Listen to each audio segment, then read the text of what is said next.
we had a chainsaw. Dad went and got a chainsaw, $425, which was an awful price to pay for anything in them days. That's pretty near the price of a tractor, because it was such a rare thing. It was one of the first out in that area. It was a Home Light, 24-inch blade on it, because we had these massive white birch trees to cut, So we cut that, we did that, and a sawmill right there. Lumber was all piled on the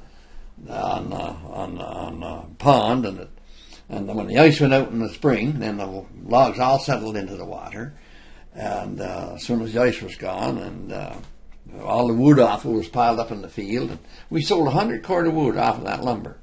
And we started sawing the lumber. We weren't long sawing it with the spring water. Spring water's was an awful lot heavier, more power than the summer water, so we weren't long sawing all this lumber. There was a big windlass in that mill. Windlass, what does it mean? It was a water wheel, besides the main water wheel that drove the saw. Mm-hmm. It was a great big chain. You had to pull the chain back. There was a key in it with a key, but that chain was a massive chain. It seemed to me at that time. I know it was a massive chain because it was about a half-inch chain and a great big long link. And then it put it out and put it around about 6 logs. There was sort of a slip down into the water, and then you wrap that chain around that and pull the whole thing up into the mill onto the slip.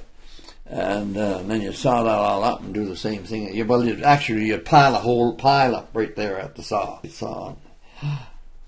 Anyway, and then we were sawing away one day, and all this lumber had to be cut 1.5 inches by anywhere from 6 to 12 inches. All this was for shoulder scrum, was for stair treads, nice birch stair treads. And anyway, we were sawing. There was a log or two of softwood in it.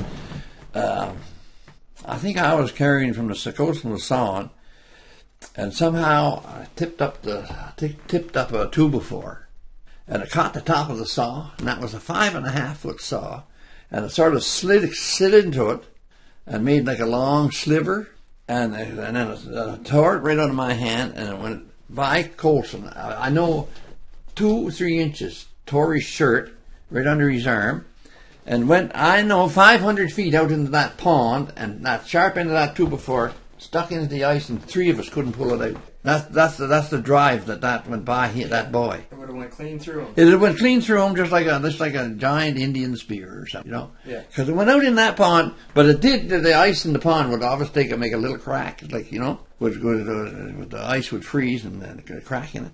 That went into that crack, and the 3 of us was a long sliver on it. And that went right into that. The 3 of us couldn't pull it out.